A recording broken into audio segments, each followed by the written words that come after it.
எலப்பாக்கத்தில் அருள்மிகு ஸ்ரீ சின்மய விநாயகர் ஸ்ரீ பாலமுருகன் ஆலய கந்தசஷ்டி 3ஆம் ஆண்டு சூரசம்ஹார விழா விமரிசையாக நடைபெற்றது. செங்கல்பட்டு மாவட்டம் மதுராந்தகம் அடுத்த எலப்பாக்கம் கிராமத்தில் உள்ள அருள்மிகு ஸ்ரீ சின்மய விநாயகர் ஸ்ரீ பாலமுருகன் ஆலய கந்தசஷ்டி 3ஆம் ஆண்டு சூரசம்ஹார விழா வெகுமரிசையாக நடைபெற்றது. இந்த கந்தசஷ்டி சூரசம்ஹார விழாவை முன்னிட்டு ஸ்ரீ பாலமுருகனுக்கு கடந்த 6 நாட்களாக சிறப்பு அபிஷேக ஆராதனைகள் நடைபெற்றது. இதனைத் தொடர்ந்து 6ஆம் நாளான இன்று முருகப்பெருமான் சூரனை வதம் செய்யும் நிகழ்ச்சி நடைபெற்றது.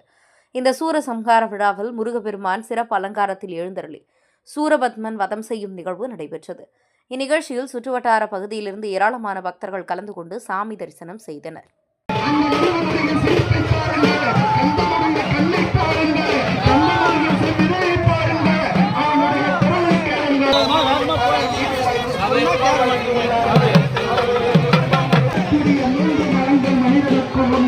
அந்த 3 மனங்கள் உயர்ந்தால் இந்த அசுரன் படுகின்ற பாடுதான் நமக்கும்.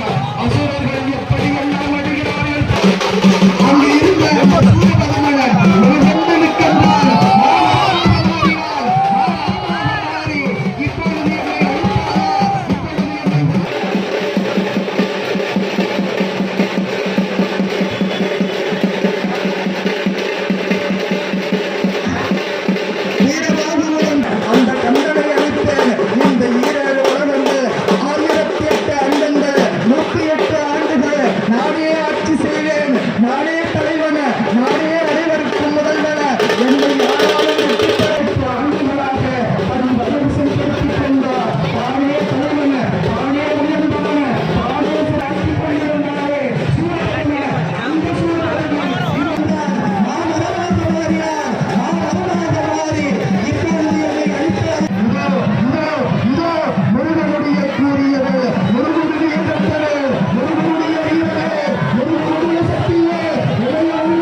திருச்செந்தூர்